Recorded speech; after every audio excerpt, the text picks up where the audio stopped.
দর্শন চর্চায় সবাইকে স্বাগত জানাই। অনেক ধন্যবাদ ক্লাসটা জয়েন করার জন্য।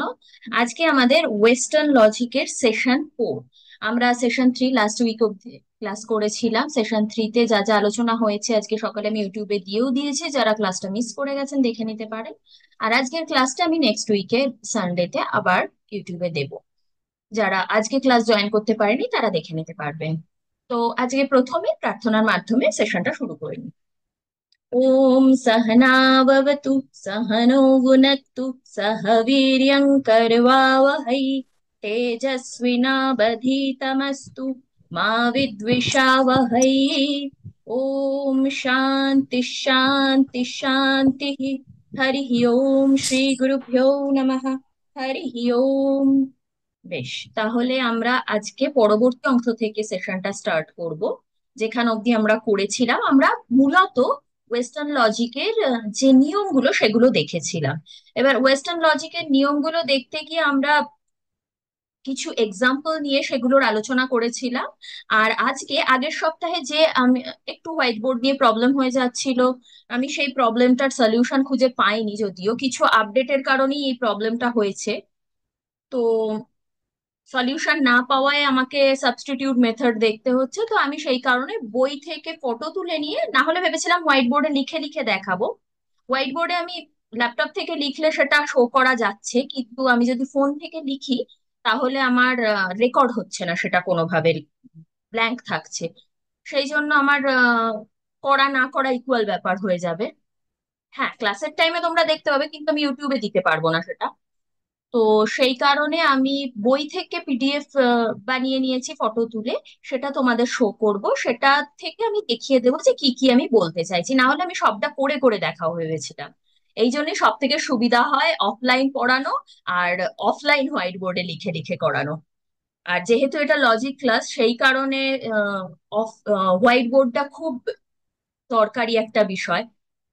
যাই হোক, তো আমরা আগের সেশন অবধি যে ফর্মুলা গুলো দেখেছিলাম সেই ফর্মুলা গুলো আমি দেখবো, কিন্তু আজকে আমি শুরুতে সেই ফর্মুলায় যাচ্ছি না, কারণ আজকে আমরা নতুন আরেকটা, মানে আমি আগে দেখিয়েছিলাম সেটার যেটা ইকুইভ্যালেন্টের ফর্মুলা, সেটা নিয়ে আমরা কোনো এক্সাম্পল নিয়ে আলোচনা করিনি। ওইটা আজকে দেখবো যখন, তখন ফর্মুলাটায় আরেকবার যাব। তার আগে আমি আগের সপ্তাহে যে উদাহরণগুলো দিয়েছিলাম বাড়িতে প্র্যাকটিসের জন্য আর সত্য মূল্য নির্ণয়ের জন্য, সেই জায়গাগুলোয় চলে যাব। কিন্তু তার আগে আরেকটা কথা আমি বলে দিই, আমি আগের সেশনগুলোতে দুটো জিনিস করিয়েছিলাম। একটা হচ্ছে সত্য মূল্য নির্ধারণ, আর একটা হচ্ছে শত সত্য বচনাকার, শত মিথ্যা বচনাকার, আর আপত্তিক বচনাকার নির্ণয়।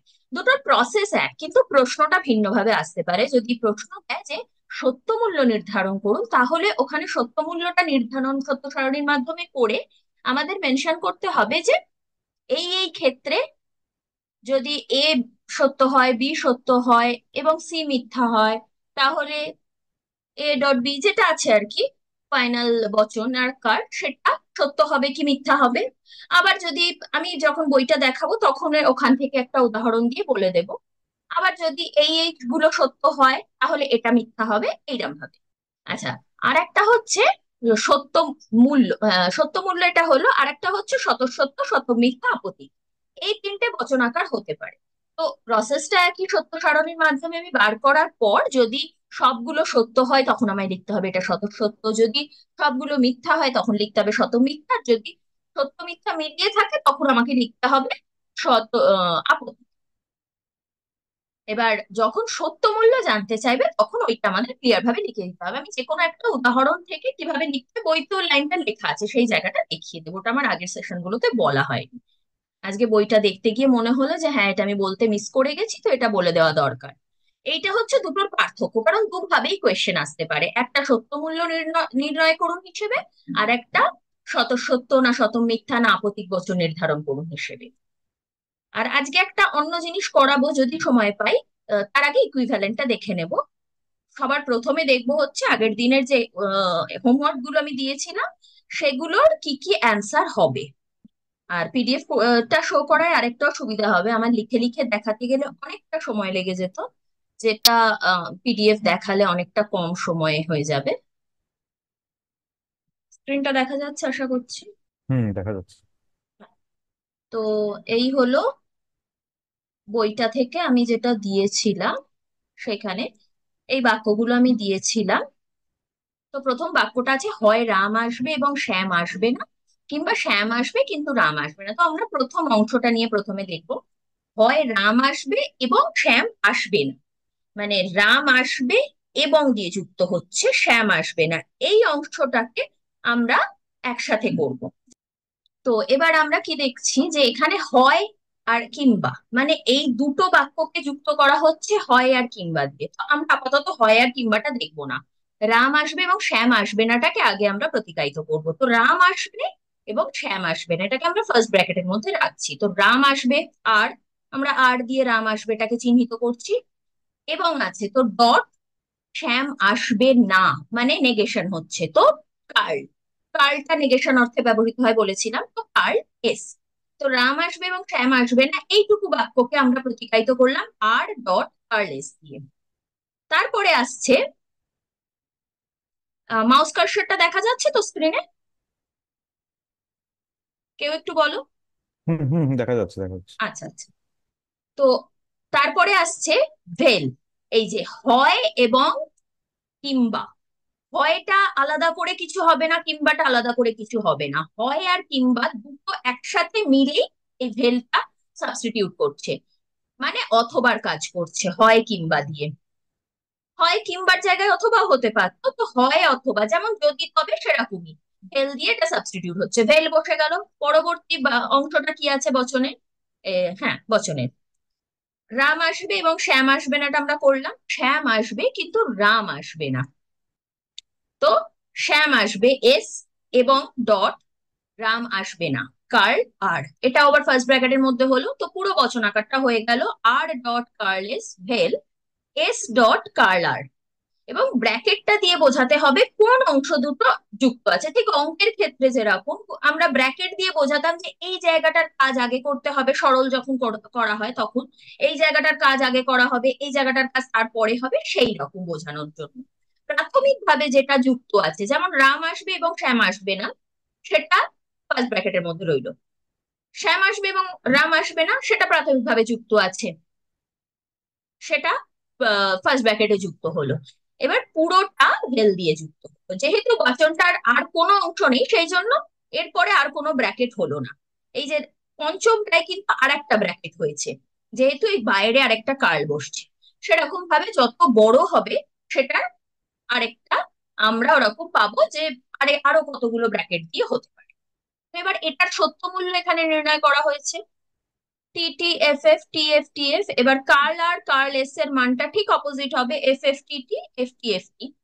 এবার আর ডট কার্ল এস, মানে এই প্রথমটার ফোর্থটার মান বার করতে হবে, টি F T T F F F টি। তো সেকেন্ডটা বাদে সবগুলো ফলস হবে ডটের নিয়ম অনুযায়ী।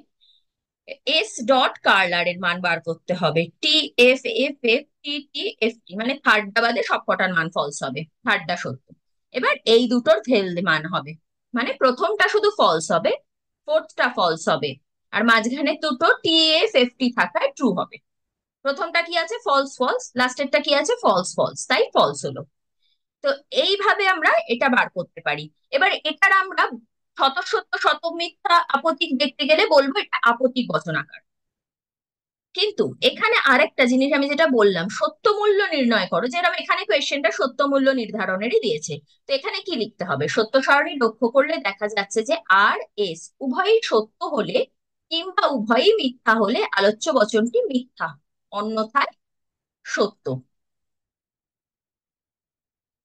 এটার মানেটা কিভাবে হলো, আর এবং এস উভয়ই সত্য হলে, মানে এই ফার্স্টেরটা আর এবং এস উভয়ই সত্য, আর এবং এস উভয়ই মিথ্যা, সেই ক্ষেত্রে বচনাকারটি মিথ্যা হবে, অন্যথায় সত্য হবে। মানে আর আর এস এর মান যদি ভিন্ন হয়, আর সত্য এস মিথ্যা, আর মিথ্যা এস সত্য, তাহলে বচনাকারটি আহ সত্য হবে, এটাই বলতে চেয়েছি। এইভাবে আমাদের লিখতে হবে। তো আর এর মান সত্য হলে এস এর মান সত্য হলে, আর এর মান মিথ্যা হলে এস এর মান মিথ্যা হলে কি হবে, আর এর মান সত্য এস এর মান মিথ্যা, আর এর মান মিথ্যা এস এর মান সত্য হলে কি হবে, এইভাবে আমাদের সত্য মূল্যটা নির্ধারণ করে এখানে মেনশন করতে হবে।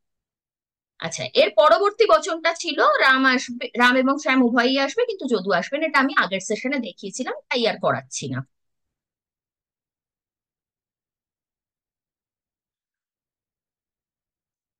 থার্ডেরটা হচ্ছে এমন নয় যে রাম এবং শ্যাম উভয়েই আসবে, আবার এমন নয় যে তারা উভয়েই আসবে না। একটু ট্রিকি। তো এটা ফার্স্টে কি বলছে, এই এমন নয় যেটাকে আমরা একটু সাইডে সরিয়ে রাখলাম। রাম এবং শ্যাম উভয়ই আসবে মানে দুজনই আসবে।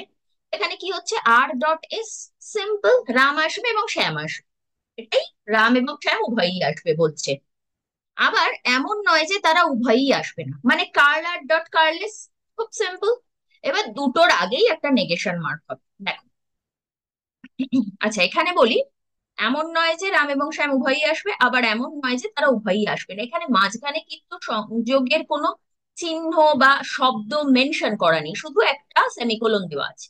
তাই জন্য এটা সংযোগী বচন হিসেবে, কনজাংশন হিসেবে ডট দিয়েই যুক্ত হচ্ছে। আচ্ছা, তো আর ডট এস পুরোটা এমন নয় যে ব্র্যাকেট দিয়ে কার্ল। আবার কার্ল আর ডট কার্লেস পুরোটা ব্র্যাকেট করে কার্ল আর কার্ল দেওয়া হলো, তাহলে হয়ে গেল এমন নয়। আর মাঝখানে ডট দিয়ে যুক্ত হচ্ছে, যেটা সেমিকোলন আছে সেই অংশটাকে বোঝা। ফোর্থ বচনটা কি? ফোর্থ বচনটা এই পেজেই আছে। হয় রাম এবং শ্যাম উভয়ই আসবে, না হয় তারা কেউই আসবে না। আরো ইজি, উভয়ই আসবে মানে ডট দিয়ে যুক্ত হচ্ছে R dot S, R dot S. আবার উভয়ই আসবে না মানে কার্ল আর ডট কার্লেস। আর হয় না হয়, হয় অথবা, হয় কিংবা, বা শুধু অথবা, ক্ষেত্রে ভেল দিয়ে যুক্ত হচ্ছে, তাহলে ব্র্যাকেটের মধ্যে আর ডট এস, ব্র্যাকেটের মধ্যে কার্ল আর ডট কার্লেস, আর ভেল দিয়ে এটাকে যুক্ত করা হচ্ছে। পরের অংশটা হচ্ছে এমন নয় যে রাম আসবে কিন্তু শ্যাম অথবা যদু আসবে না। এমন নয় যে কার্ল একদম বাইরে থাকছে, সেটা আমরা একদম এন্ডে যুক্ত করব। তো এমন নয় যে অংশটা বাদ দিলে কি আসছে, রাম আসবে কিন্তু শ্যাম অথবা যদু আসবে না। কিন্তু মানে সেটা ডট দিয়ে যুক্ত হয়, আমি বলেছিলাম, এবং কিন্তু থাকলে ডট দিয়ে যুক্ত হবে, কনজাংশন হবে। শ্যাম অথবা যদু আসবে না, অথবা মানে ভেল দিয়ে যুক্ত হবে, তাহলে হচ্ছে আমরা প্রথম করবো শ্যাম অথবা যদু আসবে না। শ্যাম অথবা যদু আসবে মানে এস ভেল জে, ব্র্যাকেটের মধ্যে আসবে না, তার মানে এস ভেল জে টার বাইরে কার্ল হচ্ছে, কার্ল এস ভেল জে। এবার সেটা রাম আসবের সাথে সংযোগিক বচনে যুক্ত, আর ডট কার্ল এস ভেল জে, এটা হয়ে গেল বচনটা। এবার এখানে ফার্স্ট ব্র্যাকেট রয়েছে, এমন নয় যে এটাকে বোঝানোর জন্য, কিন্তু এই আর ডট কার্ল এস ব্র্যাকেটের মধ্যে এস ভেল জে পুরো অংশটাকে বোঝাচ্ছে, শুধু আর কে নয়। আমরা যদি এই থার্ড ব্র্যাকেটটা না দিয়ে শুধু কার্ল দিয়ে দিই, তাহলে কিন্তু কার্ল আর হয়ে যাচ্ছে, যেটা কিন্তু ভুল। এখানে দেখো ব্র্যাকেটটা থাকায় আর পুরোটাকে কার্ল না বোঝানোর কারণে শুধু কার্ল দেওয়া হয়েছে। R dot S dot curl, curl R dot curl S কে বোঝানো হচ্ছে না, শুধু আর ডট এস টাকেই কার্ল বোঝানো হচ্ছে। সেরকম হলে ব্র্যাকেট ছাড়া আর দেওয়া হতো, কিন্তু এখানে পুরো অংশটাকে কার্ল, অর্থাৎ এমন নয় যে বোঝানো হচ্ছে, সেই কারণে এই ব্র্যাকেটটা দেওয়া হবে। এটা লজিকের সেকেন্ড ব্র্যাকেট, আর অঙ্কের ক্ষেত্রে থার্ড ব্র্যাকেট। আমি থার্ড ব্র্যাকেট বলতে আমরা ছোট থেকে অভ্যস্ত, সেই কারণেই থার্ড ব্র্যাকেট বলে ফেলছি, বাট এটা লজিকের ক্ষেত্রে সেকেন্ড ব্র্যাকেট। এরপরে আবার একটা ব্র্যাকেট দেওয়ার প্রয়োজন পড়লে তখন আমরা অঙ্কের যেটা সেকেন্ড ব্র্যাকেট সেটা ইউজ করব, যেটা লজিকের থার্ড ব্র্যাকেট। আচ্ছা, এই হলো আমার প্রথম চারটে, যেটা সবগুলো বললাম তো, হ্যাঁ, প্রথম চারটে যেটা হোমওয়ার্ক দিয়েছিলাম সেটা। আর এখানে সত্য মূল্যগুলো আছে, আমি এটা আর আলাদা করে বলছি না, আমি এটা গ্রুপে পাঠিয়ে দেবো, তোমরা দেখে নিও। যারা প্র্যাকটিস করেছো ভালো, আর না হলে তোমাদের কি ভুল হয়েছে না ঠিক হয়েছে, কারণ এই সপ্তাহে আমাকে কেউ কিন্তু হোমওয়ার্ক পাঠাওনি। তো আমি বুঝতে পারছি না কার ঠিক হয়েছে কার ভুল হয়েছে। তো এটা আমি গ্রুপে পাঠিয়ে দিলে তোমরা নিজেরা যা প্র্যাকটিস করেছো মিলিয়ে নিও। এখানে সবকটারই সত্য মূল্যটা এখানে দেওয়া আছে, এবং সত্য মূল্য সত্য সারণীর মাধ্যমে নির্ণয়ের পর কিভাবে বাক্যে লিখতে হবে সেটাও এখানে তোমরা পেয়ে যাবে। এই গেল। এবার বস্তুগত সাপেক্ষ বচন, এটা আমি দেখিয়েছিলাম, কন্ডিশনাল স্টেটমেন্ট যেগুলো যদি তবে দিয়ে যুক্ত হয়, সেইগুলো আমরা কিছু উদাহরণও করেছিলাম, আর উদাহরণগুলো আমি তোমাদের হোমওয়ার্কেও দিয়েছিলাম। তো এই যে, যদি রাম আসে তাহলে এমন হবে না যে শ্যাম এলো কিন্তু যদু এলো না। এটার বচন আকার কি হচ্ছে, যদি রাম আসে, তাহলে রাম হয়ে যাচ্ছে পূর্বগ, রাম আসেটা হয়ে যাচ্ছে পূর্বগ। পূর্বগ আর অনুগ বলে, যেটা আগে ঘটছে সেটা পূর্বগ, যেটা পরে ঘটছে সেটা অনুগ। তাহলে যদি রাম আসে তাহলে কি ঘটবে, তো রাম আসাটা হয়ে যাচ্ছে পূর্বগ। তাহলে এমন হবে না যে শ্যাম এলো কিন্তু যদু এলো না, তাহলে আমাদের শুরুতে করতে হবে শ্যাম এলো কিন্তু যদু এলো না। শ্যাম এস, শ্যাম এলো এস ডট, যদু এলো না, কার্ল যে, ব্র্যাকেটের মধ্যে এমন হবে না যে, মানে পুরোটা কার্ল, ব্র্যাকেটের বাইরে কার্ল। আর আমরা পূর্বগ রাম দিয়ে দিয়েছি, রাম এলো, ইমপ্লাইজ দিয়ে বাক্যটা যুক্ত হলো যদি তবে থাকায়। এটাকে প্রাকল্পিক বচন বলা হয়, বা সাপেক্ষ বচন বলা হচ্ছে, বা বস্তুগত প্রসক্তি, মেটেরিয়াল ইমপ্লিকেশন বলা হচ্ছে। এই মেটেরিয়াল ইমপ্লিকেশনটা কিন্তু আমাদের যখন 19 রুলস করব তার মধ্যে একটা সূত্র, সূত্রটা আলাদা, মানে সেটার মধ্যে ওই ইম্পল বলে একটা সূত্র আছে, যেটা ইম্পলটা শর্ট ফর্ম, মেটেরিয়াল ইমপ্লিকেশনই বলা হয় সেটাকে, এটা এটা সেটা আছে। আরেকবার বলা যাবে? হ্যাঁ হ্যাঁ, আমি বলে দিচ্ছি এটা কোন আরেকবার জায়গাটা, বলা যাবে? কোন জায়গাটা বলবো বলো। ওই ওই যেটা প্রথম 1 নম্বরটাই বলছিলে তো? হ্যাঁ, 1 নম্বরটাই। হ্যাঁ হ্যাঁ, ওটা মানে আচ্ছা, আরেকবার এবার শুধু এই বল। বস্তুগত প্রসক্তির ব্যাপারে যে উদাহরণটা দিলাম এটা রিপিট করতে বলছো তো? হ্যাঁ মানে যেটা তুমি এক্সপ্লেনটা করলে না, হ্যাঁ, ওই মানে যেটা প্রতিকায়িত রূপটা যেটা আচ্ছা আচ্ছা, বলা বলে হলো। দিচ্ছি, বলছি। আচ্ছা, হ্যাঁ আমরা তাহলে কি দেখলাম, এখানে আমরা যদি তবে দিয়ে বা যদি তাহলে দিয়ে যুক্ত করব। তো এখানে যদি তাহলেটার জন্য আমরা ইমপ্লাইজ বা হর্স শু উল্টো সি এর মতন সাইনটা ইউজ করি। এবার যদি তবেটা তাহলে বাদ রাখলাম, কারণ এটা এই সিম্বলের মাধ্যমেই হয়ে যাচ্ছে। এবার রাম আসে, রাম আসেটা আমরা ধরলাম আর দিয়ে, তো আর বসিয়ে দিলাম পূর্বগ। আর বাকি অংশটা এমন হবে না যে শ্যাম এলো কিন্তু যদু এলো না, এই পুরোটা হচ্ছে অনুপদ। এবার এমন হবে না মানে কার্ল বসবে, তো সেটা বাদ রেখে আমরা বাকি অংশটাকে আগে প্রতিকায়িত করে নেব। কি বলছে, শ্যাম এলো কিন্তু যদু এলো না। শ্যাম এলো মানে হচ্ছে এস, কিন্তু যদু এলো না, কিন্তু মানে ডট, আর যদু এলো না মানে কার্ল যে। তো এস ডট কার্ল যে, এটা ব্র্যাকেট করে নিলাম। এবার আমরা এমন হবে না যেটাকে বসালাম কার্ল দিয়ে, ব্র্যাকেটের বাইরে কার্লটা বসে গেল। এই পুরো অংশটা হয়ে গেল অনুপদ। আর আমরা আগেই আর আর ইমপ্লাইজ, আর রামাসের জন্য আর ইমপ্লাইজ যদি তাহলের জন্য বসিয়ে দিয়েছি, বোঝাতে পারলাম? হ্যাঁ হ্যাঁ, বুঝে গেছি বুঝে গেছি। আচ্ছা, ঠিক আছে। তাহলে পরেরটায় যাচ্ছি, পরেরটা দ্বিতীয়টার বলছি না, কারণ দ্বিতীয়টা আমি আগের দিন পড়িয়েছি। রামের আগমন শ্যাম এবং যদুর আগমনের পর্যাপ্ত শর্ত, এটা হয়ে গেছে। আচ্ছা, তারপরেরটা হচ্ছে রামের আগমন শ্যাম ও যদুর আগমনের অনিবার্য বা আবশ্যিক শর্ত। রামের আগমন, রামের আগমন শ্যাম এবং যদুর আগমনের অনিবার্য বা আবশ্যিক শর্ত কোনটা হচ্ছে? আচ্ছা, এইটা এখানে দেখো দুটো ভাবে হতে পারে দিচ্ছে, রামের আগমন শ্যাম এবং যদুর আগমনের অনিবার্য বা আবশ্যিক শর্ত। এখানে এখানে কি বলছে, আমরা যদি কার্ল দিয়ে করি তাহলে রামের আগমনটাকে আমরা ফ্রন্টে রাখতে পারবো পূর্বক হিসেবে। এটা ওই যখন আমরা 19 রুলস করব কেন এইভাবে হচ্ছে সেটা দেখতে পারবো, এখানে ওই রুলস এর মধ্যেই এই জায়গাটা পেয়ে যাবো। সেই জন্য এই দুটোই ইকুয়াল, এই দুটোর অর্থই এক। তো রামের আগমন শ্যাম এবং যদুর আগমনের অনিবার্য শর্ত মানে, রাম যদি না আসে শ্যাম আর যদু আসবে না, এই বাক্যটার অর্থ এইটা। সেই কারণে আমরা নেগেশন দিয়ে করতে পারি কার্ল আর, যদি রাম না আসে তাহলে কার্ল এস ডট জে, শ্যাম এবং যদু আসবে না, এইটা একভাবে হতে পারে। আর যদি আমরা পজিটিভ ভাবে করতে চাই সেক্ষেত্রে এই শ্যাম আর যদুর আগমনটাকে শুরুতে নিয়ে চলে আসতে হবে পূর্বক হিসেবে। সেক্ষেত্রে হয়ে যাবে শ্যাম এবং যদু আসবে যদি রাম আসে, এস ডট জে, শ্যাম এবং যদু আসবে টা আগে হয়ে যাচ্ছে, এবং এবং না সরি এখানে। আর যদি আমরা পজিটিভ হিসেবে করতে চাই তাহলে এটা হয়ে যাচ্ছে এস ডট জে, অর্থাৎ শ্যাম এবং যদু আসবে তাহলে রাম আসবে, মানে যদি শ্যাম এবং আচ্ছা যদু আসে তাহলে। বলছি, হ্যাঁ হ্যাঁ, বলো। এই 2 নম্বরে যে বলেছে পর্যাপ্ত শর্ত, আর তিন হুম, নম্বরে বলছে আবশ্যিক শর্ত, এই হ্যাঁ, দুটো ডিফারেন্স আচ্ছা, আছে মানে হ্যাঁ অবশ্যই ডিফারেন্স আছে। পর্যাপ্ত শর্ত মানে বলছে যে, এই যে দেখো এটা কিন্তু একভাবেই আছে আর এটা কিন্তু দুভাবে হচ্ছে, উল্টে যাচ্ছে। যদি আমরা পজিটিভ করতে যাই এখানে কিন্তু উল্টে যাচ্ছে। তো দেখো প্রথমটা হচ্ছে রামের আগমন শ্যাম এবং যদুর আগমনের পর্যাপ্ত শর্ত, মানে রাম যদি রাম আসে, এটার যদি আমরা ওই যদি তবে দিয়ে লিখি সব সেন্টেন্সটাকে, তাহলে হচ্ছে যদি রাম আসে তাহলে শ্যাম এবং যদু আসবে। আর যদি আগমন অনিবার্য শর্ত বা আবশ্যিক শর্তটাকে ধরি তাহলে কিন্তু সেটাকে আমরা যদি তবে দিয়ে লিখলে দুভাবে হবে। এক হচ্ছে যদি শ্যাম এবং যদু আসে তাহলে রাম আসবে, আবশ্যিক শর্তের ক্ষেত্রে যদি আমরা যদি তবে দিয়ে পজিটিভ ভাবে লিখি তাহলে এটা হবে, আর নেগেটিভ ভাবে লিখলে যদি রাম না আসে তাহলে শ্যাম এবং যদু আসবে না। এইটা হচ্ছে পার্থক্য। আচ্ছা, এইটা কি ওই যে একটা পড়েছিলাম না, ওই যে যেটা ছিল না, ইফ অ্যান্ড অনলি ইফ একটা যে না, থাকে? ওটা আমি এখনো এটা করাইনি, ওটা করানো হয়নি, ওটা আলাদা। এটা তোমার শুধু ওই ও ইমপ্লাইজ যেটা সেইটা, এটা কন্ডিশনাল আচ্ছা আচ্ছা বাক্যটা। ওই ওই আচ্ছা। ইফ অ্যান্ড অনলি এটা ইফটা হচ্ছে সমার্থক। মানে আমরা ইকুয়াল দিয়ে যেরকম অঙ্কের ক্ষেত্রে বোঝাই না, এখানে ওই ট্রিপল বার দিয়ে ইকুয়াল বোঝানো হয়, মানে দুপাশে যে মানটা রয়েছে সেটার অর্থ সেম। সেটা আমি এর পরে করাবো। আচ্ছা, তাহলে আচ্ছা এটা হলো।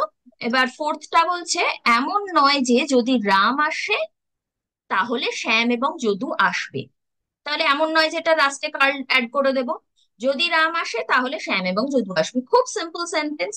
আর ইমপ্লাইজ শ্যাম ও এবং না সরি অথবা আছে, তাহলে শ্যাম অথবা যদু আসবে, মানে এস ভেল জে, এস ভেল জে। আর রাম আসে তাহলে আর ইমপ্লাইজ এস ভেল জে, এস ভেল জেটা ব্র্যাকেটে। এবার পুরোটাকে ব্র্যাকেট করে আমি কার্ল করে দিচ্ছি, হয়ে গেল। লাস্টেরটা হচ্ছে, যদি এমন না হয় যে রাম এসেছে, যদি এমন না হয়, ওই লাস্টে একদম করব আমরা কার্ল। রাম এসেছে কিন্তু শ্যাম আসেনি, রাম এসেছে ডট কার্ল শ্যাম আসেনি, মানে কার্ল এস মানে শ্যাম আসেনি, তাহলে এমন হবে না। আবার কার্ল, মানে যদি এমন না হয় কার্লটা এখানে বসলো, তাহলে এমন হবে না কার্লটা এখানে বসলো। যে যদু এসেছে কিন্তু মধু আসেনি, মানে যদু এসেছে যে ডট মধু আসেনি, curl M, J dot curl M. এটাও খুব সিম্পল আছে। এবার এইটারও সত্য মূল্য যেটা আছে সেটা এখানে পরপর আছে, আমি পিডিএফটা পাঠালে তোমরা একটু দেখে নিও। এই লাস্টেরটাই অনেকটা বড়, এটা ক লাইনে আছে, 4, 4, 8। ও বাবারে, এখানে যেহেতু 1, 2, 3, 4টে আছে ওই জন্য এখানে এতটা বড় হয়েছে, 4, 4, 8। হ্যাঁ, 16 লাইনে হয়েছে। এত বড় সাধারণত পরীক্ষায় দেয় না, এখানে বইতে বলে উদাহরণটা দিয়ে দিয়েছে। এবার জানা থাকলে যদি পরীক্ষায় দেয় ও কারুর অসুবিধা হবে না। আচ্ছা, এই বচনগুলো হয়ে গেলে আমরা করব হচ্ছে যুক্তি, যেটা পরের সেশন থেকে আমি শুরু করার চেষ্টা করব। এখানে কিছু উদাহরণ আছে যেটা আমরা বাড়িতে তোমরা প্র্যাকটিস করতে পারবে, যারা পরীক্ষা দেবে বা এমনিও নিজেরা প্র্যাকটিসের জন্য করতে চাও সেক্ষেত্রে। এখানে অনুশীলনী আছে কিছু, যেমন বলেছে এখানে সত্য মূল্য নির্ণয় করো, এখানে বলেছে শতসত্য শতম মিথ্যা পরতসাধ্য নির্ণয় করো। এই কোয়েশ্চেন গুলো ট্রাই করে দেখতে পারো, যদি অসুবিধা হয় তখন আমি করিয়ে দেবো। পি ইমপ্লাইজ কিউটা যারা, এই পি ইকুইভ্যালেন্ট কিউটা যারা আমার করানো হয়নি, জাস্ট আমি ফর্মুলাটা দেখিয়েছিলাম। টি টি তে টি হবে, এফ এফ এ হবে, আমার গুলিয়ে গেল, এক সেকেন্ড। টিটি তে টি হবে, টি এফ এ সরি টিটি তে টি হবে, এফ এফ এ টি হবে। আর বাকি দুটো ক্ষেত্রে, মানে দুটোই যদি সত্য হয় তাহলে সত্য হচ্ছে, দুটোই যদি মিথ্যা হয় তাহলে সত্য হচ্ছে। আর দুটোর যদি মান ভিন্ন হয়, মানে একটা সত্য একটা মিথ্যা হয়, তাহলে ফলস হচ্ছে। এই ইকুইভ্যালেন্টের মানটা ওইরকম ভাবে হয়। আর এখানে দিয়েছে নিম্নলিখিত বচনাকার যে স্বতঃসত্য সেটা প্রমাণ করো, মানে ব্যাপারটা হচ্ছে এই একই, তোমাকে করতে হবে সত্য সারণী, কিন্তু এটা যে স্বতঃসত্য ওটা করে তোমায় প্রমাণ করতে হবে। আর এই জায়গাটা আমার করানো হয়নি। এখন জাস্ট একটা জিনিস দেখিয়ে নিই একটুখানি, যেটা আমি দেখাবো বলছিলাম। ওয়েস্টার্ন লজিকে তোমাদের আমি এই জায়গাটা দেখিয়েছিলাম তো, এই জায়গাটা আমি তোমাদের আগে দেখিয়েছিলাম, সেই জন্যই আমি আরেকবার দেখিয়ে দিচ্ছি যে এই কার্ল পি হয়ে গেছে ডট ভেল ইমপ্লাইজ, আমরা বুঝে গেছি।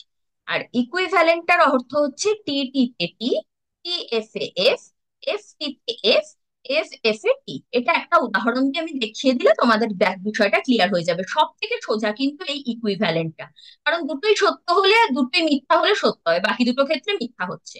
জায়গাটা খুব ইজি।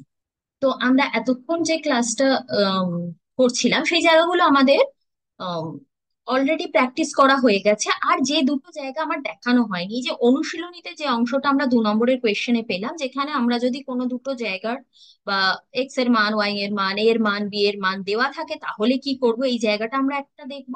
আর দ্বিতীয় আমরা দেখব হচ্ছে যে ইকুইভ্যালেন্ট থাকলে সেটার সত্য মূল্য কিভাবে নির্ণয়। আমি দুটো স্ক্রিন শেয়ার করে দুটো জায়গায় এটা দেখিয়ে দিচ্ছি।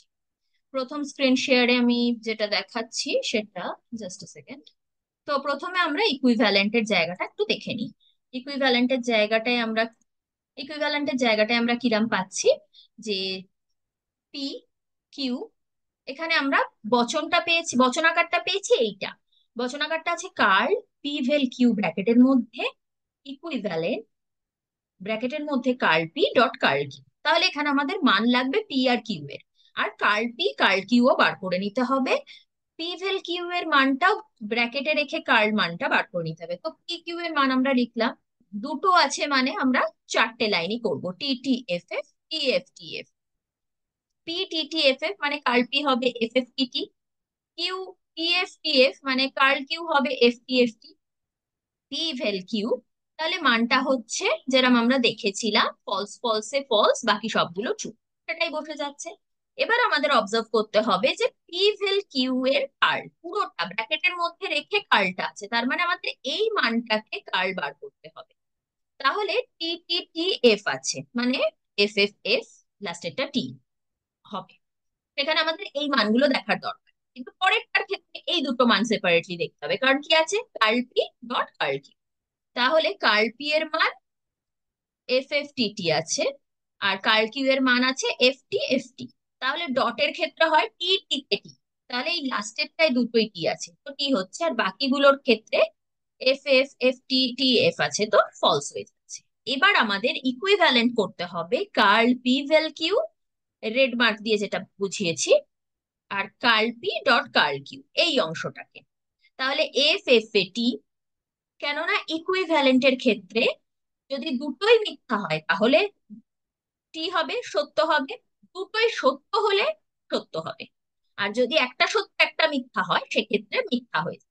তো এখানে দুটোই মিথ্যা আছে এফ এফ, তাহলে কি হচ্ছে, আবার আছে এফ এফ, মিথ্যা সত্য হচ্ছে।